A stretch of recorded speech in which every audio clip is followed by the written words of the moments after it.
Hello guys, welcome back to my channel. So today, ang ipapakita ko naman sa inyo kung paano ako gumawa ng YEMA filling para sa mga kung ano man may gusto kong i-bake, breads or basta kahit saan. Itong YEMA na to, pwede mo siyang gamitin kahit saan. Pwede mo painin lang ng as is, pwede mong yun nga ipalaman sa tinapay, sa crackers, kahit saan pwede. Masarap siya. So, sandali.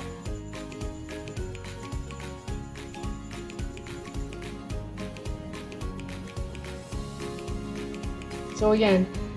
Pasensya na po ha.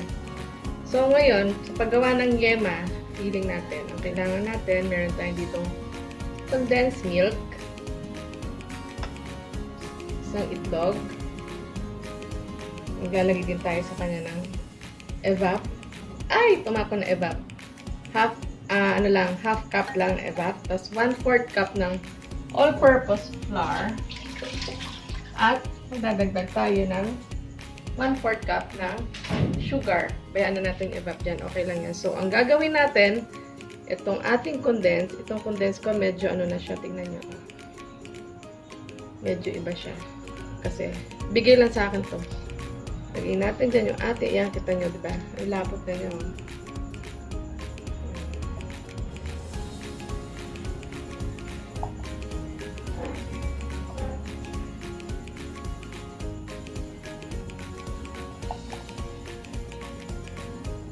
Yan. Simutin natin mabuti. At sayang yung matitira.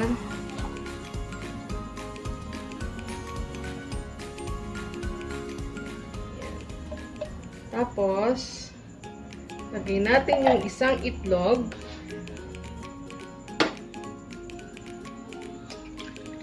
Yan. Mix lang natin mabuti. Sa mag-blend siya doon sa condense natin.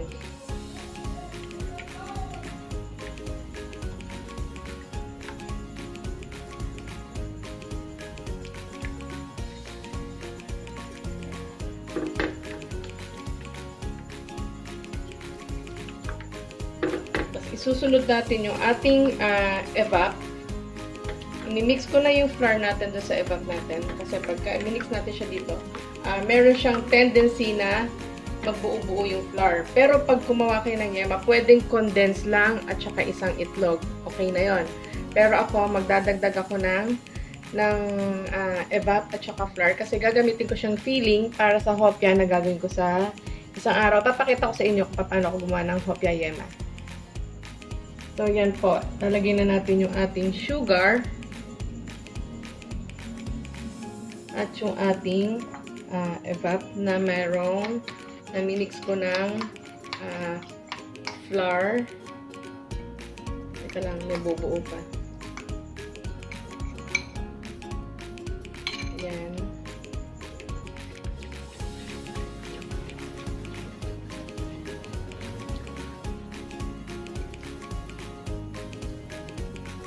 Ito po, ang kailangan ko dito, continuous ang paghahalo, tapos low fire lang para hindi masunog yung ating YEMA. Ayan, haluin lang natin siya ng haluin. Meron pang konting ako nakikitang harina na buo. Hindi siya masyadong na. Tapos, pwede kayong maglagay dyan ng vanilla essence. Pero ako, ang ilalagay ko sa kanya, pwede ring calamansi juice or yung lemon zest, dayap. Ako, maglalagay lang ako sa kanya ng ito, 1 tablespoon ng lemon juice.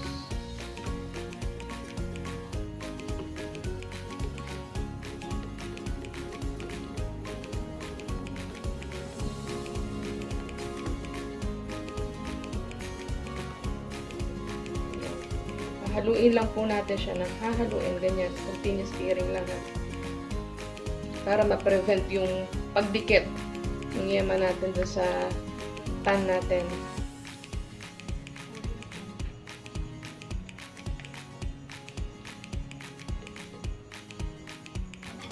So, ayan po. Medyo nagkakaroon na siya ng konting buo-buo. Nakaka 5 minutes na tayong naghahalo-halo na ganito. Pero mga another 5 to 8 minutes pa po bago natin ma-achieve yung gusto natin na consistency ng ating yema. Ayan, no? Nakikita niyo ba? Meron na siyang ano sa ilalim, nagbubuo.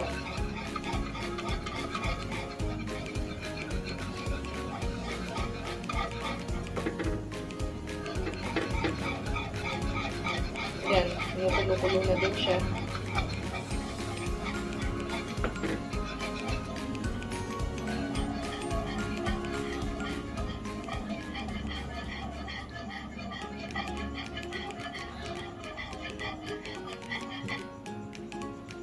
Ayan po. Ayan, kumukulo na siya.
So, ito po, after 12 minutes, ito na yung consistency para sa yema na kailangan natin. Yan.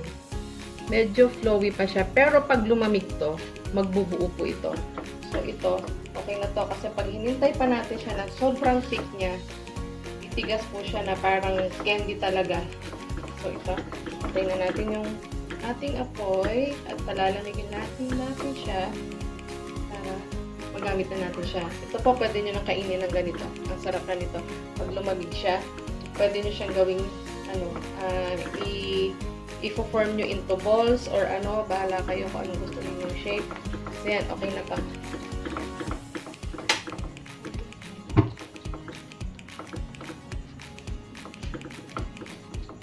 So, ito po, yung finished product ng ating yema.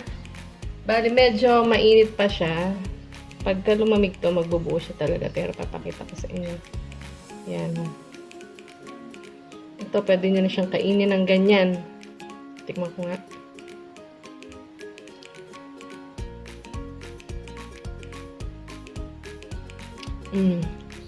Sakto-sakto po yung ano niya. Yung tamis niya.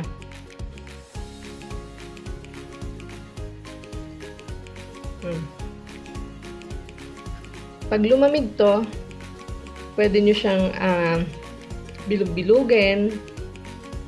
Kung gusto nyo siyang kainin na parang candy. Tapos, pwede nyo siyang ilagay sa... Ako gagamitin ko siyang filling. Para sa hopya na gagawin ko. Pwede nyo siyang i-store sa lalagyan na isang microwavable. Pero, huwag nyo pong tatakpan habang mainit pa siya kasi magmo-moist yung ating yema. So, magbabasa siya. Bayaan nyo lang siyang lumamig ng walang takip. pag hindi nyo pa siya gagamitin, ayun, pabayaan nyo lang siyang doon sa lalagyan. Pero habang mainit pa siya, huwag nyo muna siyang tatakpan. So, yun lang po. Yun lang po sa ngayon. That's it for today. Sana nagustuhan nyo yung YEMA recipe na share ko sa inyo.